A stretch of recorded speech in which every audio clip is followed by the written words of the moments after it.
Huwag ka matakot, Apo. Apo? Bakit niyo po ako tinatawag na Apo? Dahil ako ang Lola Alicia mo. Kayo po ang lola ko?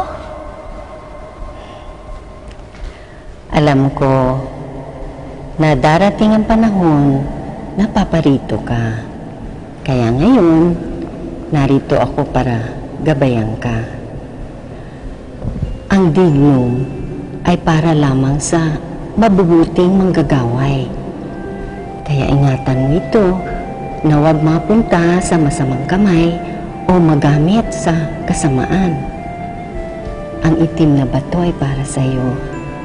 Kaya gamitin mo ito para sa kabutihan lang, ha? Kung talagang kayo po ang lola ko, nasan po ang nanay ko? Sabihin niyo po sa akin kung nasan ang nanay ko. Saan ko po siya makikita? Naawa niyo na po.